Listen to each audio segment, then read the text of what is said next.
Hello and welcome to another episode of the Federal Church Presents Better Than Bloomberg, covering the 2023 global financial system collapse. The worst ever. So here's another note from Zero Hedge, talking about what Yellen was saying over the last couple of days. Well, I guess she mistakenly told them the truth and said that it would not be possible for them to backstop every deposit. But now she tried to spin it a different way, saying she has the Treasury there prepared for additional deposit action. Which again is just bullshit and cheerleading to try to bullshit markets. I mean, I think they know it's all collapsing. They might just be trying to slow down the collapse. But after sparking Rout, Yellen changes key part of prepared testimony says prepared for additional deposit action. And again, this was testimony before Congress. Because for the Treasury to actually guarantee all of the deposits, 18 trillion of them, they actually have to go to Congress. They have to go to Congress to get that done. They don't have the money for that. And even if the Congress told them they could do it, they have the money for that. It's going to make everybody impoverished through inflation.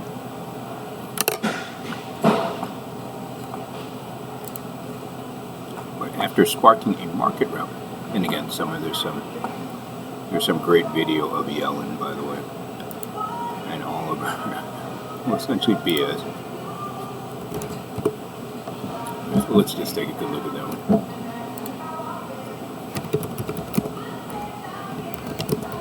Prices.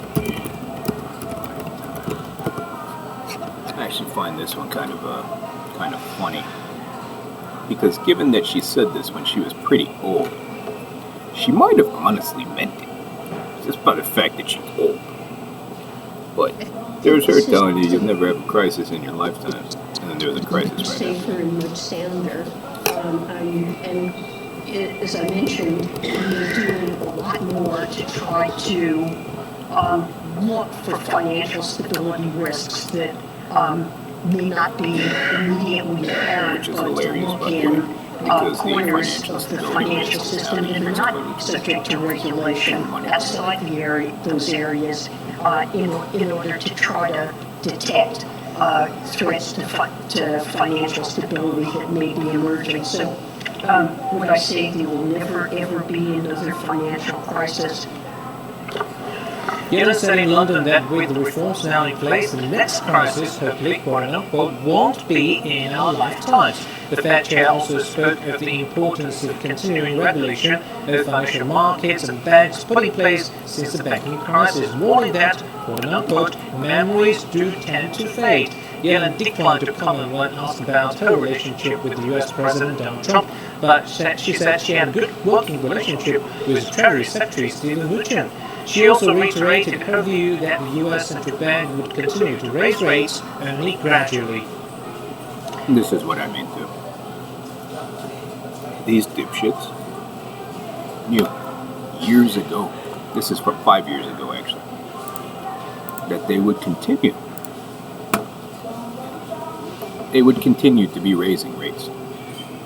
Yet they still kept buying toiletries like they wouldn't. Stupidly enough, didn't hedge the interest rate risk or currency risk. Because they're dipshits. And now these people are just pretty much lying through their teeth. But when she told the truth, everything started plummeting. One day after her prepared remarks to the Senate Financial Services Committee sent stocks plunging. Again, she told them the truth. Can we backstop all those deposits? No. It's $18 trillion. 3/4 of the U.S. GDP. course not. When she said that she had neither considered nor examined the possibility of expanding federal insurance temporarily to all U.S. bank deposits without congressional approval, as such a move would require legislation, although regulators were prepared to repeat depositor rescues if an individual bank failure threatened to provoke a wider contagion of bank runs. In the process, nullifying everything Powell said in hope of stabilizing the relentless bank sell-off. Yellen now plans to tell U.S. lawmakers that regulators will be prepared for further steps to protect deposits if warranted, in new language that differs from her prepared remarks to the Senate a day earlier. Again, even that statement should not be reassuring. What does that even mean? Does that mean you're going to cover all the deposits? And that means you create inflation and make everybody pay for, oh look, there's their class envy stuff. All those rich people who have deposits over $250,000. Like I said, most people in America don't have any fucking money in the bank. All they have is debt. So, yeah, there's their little class warfare stuff, by the way. And then, even if she managed to do that, guess what?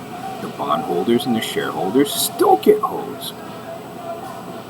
So, it doesn't really solve anything, because they did the dipshittery.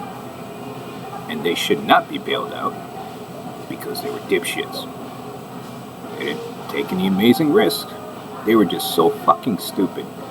They could not use a little bit of common sense or something glaringly obvious. In new language that differs from her prepared remarks to the Senate a day earlier. Here is the paragraph that graced her speech yesterday. As I said, the U.S. banking system is sound. That's an outright lie. It's insolvent. When a bank is insolvent, and many like the banks, or many of the banks in your banking system are insolvent, your banking system is not sound. And again, it's just like 2008 when they told her, there's no crisis. There's nothing to see here. There's no crisis. Yeah, all the way down to zero.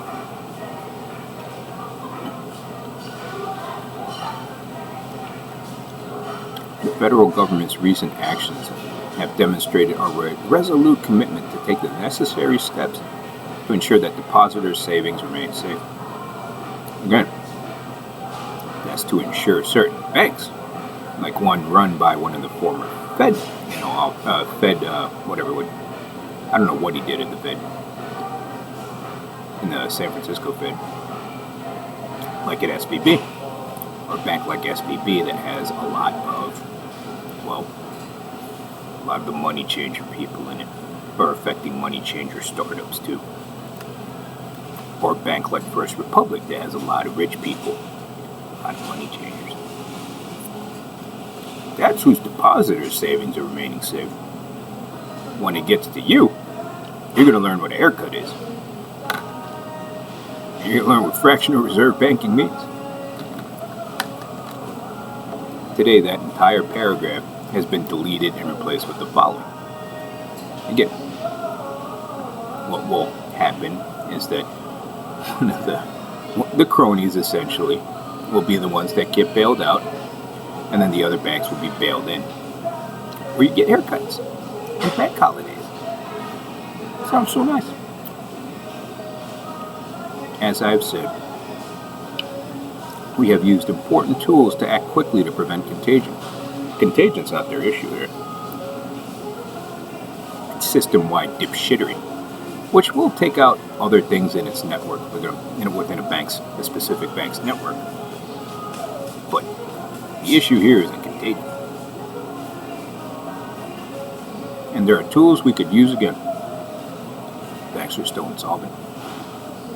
And backstop the depositors, the shareholders, and the bondholders, were hosed. And the bank is still insolvent. The strong actions we have taken ensure that Americans' deposits are safe. It's an outright lie. Because again, if a bank is insolvent, What are they going to pay you with? Printed money. Yeah, so even if you do have your deposits, it's in dollars that are worth nothing, especially after $18 trillion in money printing. Certainly, we would be prepared to take additional actions if warranted. The added comment, which Yellen is scheduled to deliver at 3 p.m. before a subcommittee of the House Appropriations Committee, comes amid close scrutiny of the Biden administration's flip-flopping stance on bank deposits, amid media reports that a uniform insurance on all deposits will be implemented. While Yellen's hope is that the market would focus on the addition of this section, would be prepared to take additional actions if warranted, which it did indeed for about 2 minutes, and since shifted its attention to what was deleted, namely, as I said last week, the U.S. banking system is sound. Because again, it's an outright lie. When damn near all the banks are insolvent, the banking system is not sound. So in the span of 24 hours, did something change? Well, nothing changed, except now they're fucking even more insolvent. Besides Powell hiking 25 basis points, of course, to make the banking system no longer demonstrably sound. Nothing changed. It might have only been now that it struck them that it wasn't, any sort of fraud, it wasn't any sort of exotic derivatives, it wasn't any sort of gambling, it wasn't any sort of failures in regulatory compliance like Arthur Anderson. There's a bunch of dipshits who couldn't do the one simple task that they had, and thus their bank should not be in business. So in any case, after plunging to session lows ahead of her speech, stocks knee-jerked higher, only to drift lower again. Probably once everybody read everything.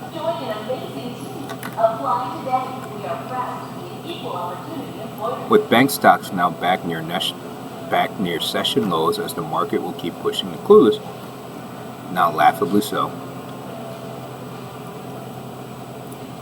I guess they figured out the dipshit trade at this point.